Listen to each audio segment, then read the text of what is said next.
Hi, everybody. I'm James. Hi, everybody. Hi. I think you all know what we're doing today, but just to run through, thank you for joining a post-show discussion with Prada co-creative directors Miuccia Prada and Raf Simons, filmmaker Lee Daniels, architect Rem Koolhaus, fashion designer Marc Jacobs, actress Hunter Schaffer, and electronic musician Rishi Houghton. Many of you guys know each other. I'm excited and maybe a little bit nervous to chat with everyone today. Well, let's start with the show. So I guess everyone had a chance to see the show. We sent videos last night. Some responses, anything stand out? Those sequin coats, the sleeve on a coat. I mean, there was just so much. The pattern knits, like everything was just heaven. I like the way it's dark. It felt insulated and personal. It felt very like it was, what we've been missing from the fashion shows are like people and everything, the exchange and looking at people and everything. This was really a personal experience, and I felt like I was on my own personal journey. It was beautiful. What I think is so incredible about the way Prada has approached this digital fashion week is that it feels like one of the brands that have made this for digital audience. That's a question for Mrs. Prada and you, Raf. Was that a conscious choice to make something that felt virtual? Well, I think that for everybody in fashion, not only for us, of course, we're so used to have a live show and to have the interaction with the audience. And as soon as COVID started, we all had sorted out right away, which was not so easy. And I think coming to previous First Man show and this show, we talked a lot, Miuccia and I talked a lot with Rem and the team about how can you still transport that kind of feeling that it looks like a show, but it's also not just filming a show. Besides that, I think we wanted this space to physically almost relate very much to the clothes and to the intentions we had with the collection. That's why there was a very strong relation between the actual space, psychologically and physically, and the collection. Every show has a degree of premeditation, but also a strong degree of improvisation. So therefore, I would not say it's so much so serious, and we really played with the idea of virtuality more than earnestly approaching it. And that is the beautiful thing about fashion, that you can always play. But for sure, the fact that you know there is no public, you can concentrate more about what you want to say and so recreate an atmosphere. I think it's more difficult to do it without people, actually, compared to before. Before it was a promenade. Like this is much more difficult because you have to do the show and after edit and try to find out something that makes sense as a piece of work, not just as clothes passing by. Of course, we will go back to reality, but I'm sure we will find a way that this shouldn't be lost because, okay, it was much more effort, but much more interesting, and probably at the end we will have to do both. And though not as they both are exciting in their own way, but this is, I could understand, Miss Prada, how difficult this was for you, because the detail, you're never taking your eyes off the clothing. You are focused, laser focused on not the celebrities and not the beautiful people and not all of that, but you're focused on the work. Has it gotten easier working together in this process, or? Yes, it got easier. And I think it was very difficult in the beginning as well, because it's so different when you do something like this or when you film the show, the actual live show. There were some very beautiful shots that started as close-up from the back. And I think that was kind of really radical to not see fashion from the front coming at you, but disappearing in the distance. And that was a kind of... Or how have you approached this show that we just saw? Well, just watching the show, what I really notice is that you feel very, very close to the fashion, to the clothes, to the details, and it feels for me much more intimate and sensual than being in a place where it's actually happening live. So that there is nobody there, it just gives you this way to get really close. And that's what I have to think about when I'm making the music, because, I'm there to support what you're seeing. And when you have those very intimate, close-ups, I have to kind of just sit in the background and support that and just give a kind of touch of the feeling that Raf and Miss Prada are trying to project with their collection. It's also, in terms of music, I think it's an important thing to say, because it's also a different experience, because you have to watch out in a video cut from, let's say, something between 10-15 minutes to not lose the energy. I also have to say, that's not something we really talk so much about. We talk more about what the feeling should be of the music. But the fact that you succeed so well with building up the energy, there was the energy never got lost, and I think that's such a huge help for the movie, for the video cut also. Yeah, well, all these things are so symbiotic, and as you know, like I'm working on the music as you're filming and as you're editing, so there's a certain amount we can kind of play with as things are developing. But again, I'm kind of giving a framework, like Rem's architecture, that, we're there to support everything that is being filmed and all the beauty that is the show and the collection. We'll get back to the conversation around collaboration. The easiest question to kick off with is one we talked about a minute ago with Lee, who collaborated with Prada on the costumes for his recent film, The United States versus Billie Holiday. Lee, why did you think that Prada would be such a great partner for that? I just, outside of the the work, which is spectacular. And I think that she's a strong woman. So just Billie was a strong woman, and just that in itself is just the fact that they're two strong women, And I was a little nervous about asking her about it because I knew that she's an artist and she takes this shit very, very seriously, as I do, and I knew that that would be commitment. But I didn't think of anybody else that'd be able to sort of bring Billie's style to life the way Miss Prada could. Well, Hunter, this is probably a great segue to you. We're so thrilled that you're here today, too, partly because fashion and makeup were such a big part of Euphoria. Did that show make you rethink the impact that style has in creating characters and also in real life? I'm not sure if it was rethinking as much as it was like a realization, because Euphoria was my first time acting or being involved with as much input as I had as far as like costumes and makeup goes. So I think it was more just like a big realization of like how much your decisions with clothing and makeup can accentuate elements of a scene or bring something out or contrast in like a cool way. So it was a massive learning experience more than anything else. I wanted to ask you something, because it's clear that for fashion, all the other fields are important for your own job and also for the movies, because in the movies you have architecture, you have music, you have ideas. But which are the disciplines that are more relevant for you doing music? I don't know, sociology, I don't know. For music, I would say sculpture. For me, going to see an installation, an art gallery, and actually, especially walking around some type of three-dimensional sculpture or object is a way to kind of think about the space and the architecture I'm trying to develop in the music I make. So it's very often about space and architecture. It's where are my sounds fitting in this spectrum, in this landscape that I'm trying to produce. I wanted to pose the same question to Rem. Which are the disciplines that are more relevant for you in your job? Well, I think that there are two disciplines. Since we work since maybe 30 years, all architects all over the world, the most important thing for us is to understand the people we work for, that we understand their aspirations, their habits, their tics, their cultures, their aesthetics.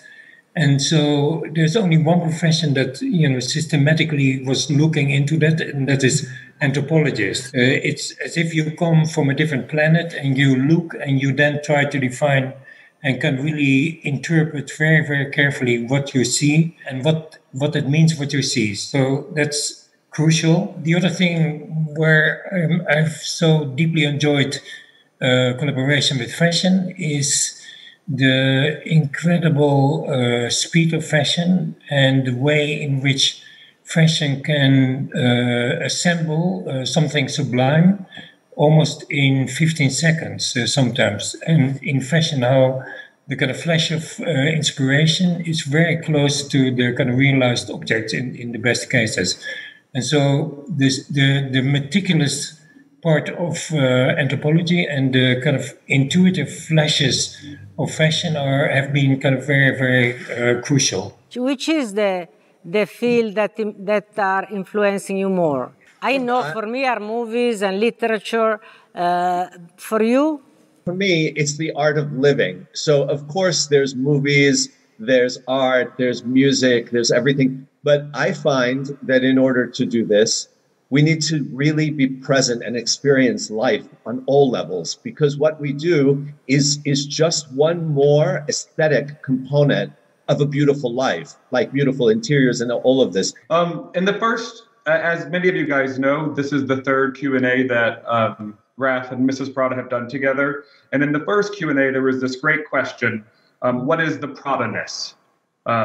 And I thought it would be a good question to ask our guest panelists today, because these guys have already answered it. So, Mark, maybe we'll start with you. To you, what is the Prada-ness? The Prada-ness is Mrs. Prada. I mean, you can feel it. No, don't laugh, Mrs. Prada. You see, I understand that there is something intrinsic I mean, in this collaboration with Raf, but also what we know as Prada is this incredible taste and eye for so many different things. It's culture, it's intelligence, and it's a sense of style, and it's a love of fashion, I think. And I see the Prada-ness as a film of Antonioni or Fellini or Visconti. It's like this is a mind that takes in everything and that you cannot put your finger on, but the Prada-ness is Mrs. Prada. It's every gesture, it's everything, and that's what the Prada-ness is for me. When we started work with Prada and Bertelli, there was one very interesting phenomenon, which is that they didn't hesitate to go this way or that way. And they were very practical and very immediate about it. And ever since, I've been fascinated by the way Prada dislikes something. There is a kind of very deep form of disliking, which is different from simply rejecting. But it means that you don't simply dislike, but you explore every aspect of what you dislike and then kind of do something with that energy. And I think that is a kind of very special gift that That's so true. Prada has. Hunter, for you, what is the Prada-ness? The Prada-ness is, I see Prada as sort of like an armor, but like in most, like if I think of like a night suit, like you can, it's divided up and you can see what's underneath, and that there's like always something kind of like stormy or like brewing underneath the like elegant poisedness that's on top of it, which I think also speaks to what Lee was saying about like how it like protects the woman who's wearing it, like no matter what she's dealing with, woman or person or whatever. Mrs. Prada, you probably ain't going to like this next question, but it's here, so I have to ask it. So we asked all of these guys what they find inspiring about the Prada aesthetic. But a question for you and Raf is, what have you been inspired about by our panelists? Is it their filmmaking or their storytelling or their music or their acting or their designs or their architecture? How are you inspired by your collaborators? I think that fashion is a field that requires inspiration besides life, as Mark said very well. Of course, we have to deal with architecture because it's the space we are in. We have to deal with music. We have to deal with people playing and performing.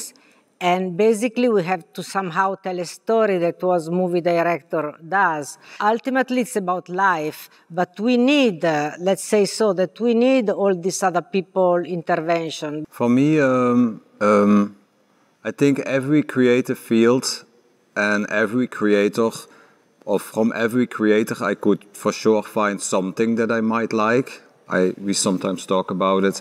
Like, I think many designers I might like a piece, a pen, a shoe, whatever, or from a director, maybe one movie, or from an architect, maybe one house. It becomes more complicated when it's a total body of work. We admire your work very much over time. So I think sometimes somebody does something and it's so good that it makes you curious. Mark also mentioned it. Like, you always want to see more of what this person does. And I think all of you have done that to me personally very much with the body of work that you've been doing. Even if it was just one thing, like from Hunter, I've seen one episode and I was on it. I was like, I need to see more. I see a second one, I need to see more. And I will always be now very fascinated what you do. And it counts for all of you. And that makes for me this kind of very strong connection, more to the mindsets. It's very powerful, and it's true. With Mark, I look at his work and it's just, you are attracted to the spirit and the spirit lives in the work. And I think that that's the same for Mrs. Prada and Raf. I mean, it's there for sure. It's about the spirit ultimately that we were attracted to. And I think it lives in all of your work. Mark, you haven't shown in here in New York during the pandemic. How are you being creative? What is your creative outlet in the absence of a fashion show? So far, this has been my creative outlet. This has been very interesting and educational. No, I haven't shown, but we're preparing to show. It's been really difficult to take time off. I mean, it's so weird thinking about fashion and the kind of hamster wheel of fashion and how we never had a break and always complained about it. And then you get a break and you complain about it, you know? So I miss it. I miss the hamster wheel in the calendar. And what I've been doing is paying attention, very close attention to what the people I admire, what they've been making. So, I mean, that's why I say this is a very interesting and engaging conversation. I pay close attention to what's going on around me, and hopefully that will inform a lot of what I do when I get to finally do it, you know? One last question, and I'm sure you will all hate it, but when Raf and Mrs. Prada announced their collaboration, people called it, quote, hard to believe that these two incredible designers would work together. So the question we thought about posing to you all, in the art of collaboration, who is your dream collaborator? There's a kind of very interesting thing that, of course, architecture seems kind of really moving slowly and taking a lot of time and change not radically within a space of, let's say, 20 years. But in kind of recent times, of course, global warming is imposing kind of rather suddenly, on architecture a kind of really, really drastic necessity to change, where we have to throw literally all our priorities overboard because there is a sudden urgency. And we've been waiting for urgency for a long time, but now we have it. For me, that has been a very exciting experience kind of recently, because suddenly I was working with scientists, and suddenly I was working with kind of people who had very little sense of aesthetics, very little kind of patience for formality, and who were in a way in a position of authority because they could say what needed to happen. But basically in that pressure, I was also able to kind of really refresh parts of me that needed genuine refreshment because it was a totally new territory.